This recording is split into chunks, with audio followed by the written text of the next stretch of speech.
नमस्कार दोस्तों, हरे कृष्णा, राधे राधे। कैसे हैं आप सब लोग। दीपावली की बहुत सारी शुभकामनाएं। दोस्तों, आज की इस वीडियो में हम देखेंगे कि यम दीपदान हम कैसे करते हैं। कहीं कहीं धनतेरस के दिन से शुरू करके दीपावली की 5 दिन तक यम दीपदान किया जाता है और कहीं कहीं धनतेरस के दिन, कहीं दीपावली के दिन दीपदान किया जाता है। तो आपके यहाँ पे जैसे भी प्रचलन है आप उस हिसाब से कर सकते हैं। आप देख लेते हैं कि हमें सामग्री क्या क्या लगेगा। तो देखिए, यम दीपदान के लिए हमें सबसे पहले बड़ा सा एक चौमुखी दिया चाहिए होता है। आप मिट्टी का इस तरह का दिया बहुत जल्दी अवेलेबल हो जाता है, 10 रुपये का ज़्यादा से ज़्यादा लगेगा, तो इस तरह का एक दिया ला सकते हैं। ऐसा दिया अगर आपको नहीं मिलता है तो देखिए, इस तरह का जो गोल मिट्टी का बना हुआ रहता है ना, जिसमें हम लोटे के ऊपर ढक्कन लगाते हैं मिट्टी के घड़े के ऊपर, तो उस तरह का भी आप ले सकते हैं और 4 बाती चारों तरफ लगा के जला सकते हैं। और ये भी नहीं मिलता है तो चौमुखी आटे का भी दिया लगा सकते हैं, जिसमें नमक के बिना आटा आपको गूंदना होता है। इसके बाद थोड़ी सी फूल ले लीजिए, माचिस ले लीजिए। यहाँ पे मैंने लिया रोली, और ये है हल्दी। काला तिल आपको ज़रूर लेनी चाहिए, और थोड़ी सी हमने चंदन घोल लिया है। अक्षत लिया है जो बिना टूटा हुआ चावल होगा, और थोड़ी सी गुलाल। इसके बाद देखिए, 1 रुपये का एक सिक्का ले लीजिए और एक कौड़ी आपको जरूर लेनी है। फेरे लगाने के लिए घर में जितने लोग हैं उतने हिसाब से आप एक एक कॉइन जरूर ले लीजिए। इसमें दिया को फेरे लगाया जाता है, ठीक है। अब हम देख लेते हैं कि पूजन कैसे करना है। यम दीपदान का जब किया जाता है तो इनका दीपक का स्थापना घर के अंदर होता है, पूजन घर के अंदर होती है। लेकिन जैसे ही पूजा हो जाता है, इस दीप को घर के बाहर रखा जाता है। यम दीप को कभी भी घर के अंदर नहीं जलाया जाता है, और मतलब जलाया जाता है, पूजा किया जाता है, लेकिन उसके बाद घर के अंदर नहीं रखा जाता है। कहीं कहीं यम को दीपदान को बाहर ही किया जाता है, मतलब घर के बाहर ही इनकी पूजन होता है, बाहर ही रख के आते हैं, घर के अंदर कुछ भी नहीं करते। तो आप एक बार देख लीजिए, आपके यहाँ पे अगर घर के अंदर पूजा नहीं करते तो आप बाहर भी कर सकते। देखिए, हम सबसे बड़ी बात है कि अपने अपने घरों का परंपरा अलग अलग होता है। तो आपके यहाँ पे जो भी परंपरा है आप उस चीज़ को ज़रूर फॉलो कीजिए। मैं यहाँ पे एक जनरल नियम दिखा रही हूँ किस तरह से करना चाहिए। हल्दी का मैंने यहाँ पे एक स्वास्तिक बना लिया है, और इसके ऊपर यमदीप को मैंने रखा है, ठीक है। सरसों का तेल का यम दीपदान होता है, तो आप सरसों का तेल का ही यम दीपदान करें। तेल थोड़ा ज़्यादा मात्रा में भरे। ये थोड़ा सा डेमो वीडियो है तो मैं थोड़ा सा तेल डाल के आपको दिखा रही हूँ, लेकिन दीपक जितनी ज़्यादा देर तक जलेंगे उतना अच्छा माना जाता है। सरसों का तेल भरने के बाद आप दीपक को प्रज्वलित करें और देवता को शरण करते हुए कि हे यमदेव, हमारे सभी परिवार को, सभी मेंबर को आप हमेशा आपका कृपा दृष्टि बनाए रखें, कभी किसी का अकाल मृत्यु ना हो, सभी का ऊपर आपके आशीर्वाद रहना चाहिए। इसी तरह से मन में ही मन यम को प्रणाम करते हुए हम दीप को प्रज्वलित करेंगे। इसके बाद देखिए, हम रोली लगाएंगे, हल्दी लगाएंगे, चंदन लगाएंगे, चावल चढ़ाएंगे, यानी कि दीपक का पूजन करेंगे। विधिवत दीपक का आपको पूजन करनी चाहिए।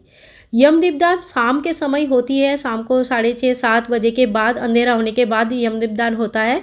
और ध्यान रखें कि घर के सभी मेंबर जब घर के अंदर आ चुके होते हैं और बाहर दोबारा नहीं जाएंगे, तभी यम दीपदान होता है।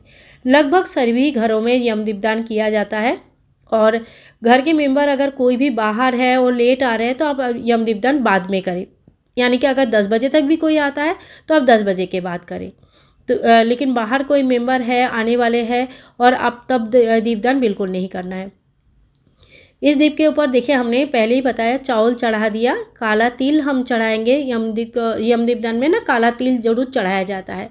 उसके बाद हम चंदन का टीका कर दिए। रोली और हल्दी का टीका हमने पहले ही कर दिया था। जब भी यम दीपदान के लिए आप दीप की पूजन करेंगे, सभी मेंबर को साथ में रख के ही पूजन करें। एक कौड़ी को इस तरह से सीधा हमें रखनी है, और 1 रुपये का एक कॉइन हमें रखनी है। इस कौड़ी और रुपये का क्या करना है बाद में बताती हूँ। फिर थोड़ा सा खील और बतासा का हमें भोग लगानी है। देखिए, इस पूजा में दिवाली के जितनी भी पूजन होती है उसमें हमें खील बतासा का भोग जरूर लगानी चाहिए। इसके बाद इस तरह से फेरी लेते हुए आप एक एक कॉइन यहाँ पे जमा कर दीजिए, और इस तरह से फेरी लेते हुए हमें सारे कॉइन जमा करनी है। ये कॉइन या पैसा जो भी आप जमा करेंगे, इसको दान करना होता है, घर में नहीं रखा जाता। इसके बाद आप थाली सजा लीजिए। देखिए, यहाँ पे ना आप अनाज भर के थाली सजा सकते हैं, अनाज को दान किया जाता है। मैंने यहाँ पे फूलों से बनाया है। आप अगर थोड़ा सा अनाज भरना चाहते हैं तो थोड़ा सा अनाज भी भर सकते हैं, बाद में अनाज को चिड़िया को दिया जाता है। ज़्यादा अनाज भरेंगे तो वो आप किसी को दान कर सकते हैं। तो देखिए, इसी तरह से यम दीपदान के लिए ना घर पर पूजा कर लेते हैं। घर पर पूजा करने के बाद आप बाहर थोड़ी सी चाहे तो आटा से अष्टदल कमल बना सकते हैं, हल्दी से भी बना सकते हैं, स्वास्तिक बना सकते हैं, या रंगोली भी दे सकते हैं, ठीक है। तो देखिए यहाँ पे मैंने थोड़ा सा रंगोली दे दिया है इस तरह से, और बहुत अच्छे से तो नहीं दे पाती हूँ, जैसे भी है थोड़ा सा रंगोली आप दे दीजिए, क्योंकि बिल्कुल नीचे ज़मीन पे नहीं रखना चाहिए। कोई भी दीपदान ज़मीन पे डायरेक्ट नहीं होती है। अच्छा, तो इसके बाद देखिए हमने यहाँ पे थोड़ी सी चावल का आसन लगाएंगे। ठीक है, थोड़ा सा ही चावल का आसन लगाना है, और आप चाहे तो जहाँ पे मैंने फूल भरा उस जगह को पूरी तरह से चावल या गेहूँ से भर सकते हैं, बाद में उसको दान कर सकते हैं। दान करना बहुत अच्छा माना जाता है, तो आप अपने हिसाब से देख लीजिए। इसी तरह से दीपक को जलाकर आपको घर के अंदर आ जाना है। घर के दाएं साइड में, यानी कि घर से जब आप बाहर निकलते हो, का आपका राइट हैंड साइड में आपको इस दीपदान को करनी है। घर के बाहर, मेन गेट के बाहर, जो आपका घर का मेन गेट होगा उसके बाहर करनी है। इसके बाद देखिए आपको पीछे मुड़ के देखना नहीं है और रात भर इसको जलने देना है। सवेरे जब दीपक ठंडा हो जाता है तब आप इनसे कौड़ी और पैसा, बस सिर्फ ये दोनों चीज़ें हमें इससे निकालनी होती है। इसको धोकर आप अपनी तिजोरी में रख सकते हैं, दोबारा ये जम दीपदान में यूज़ कर सकते हैं।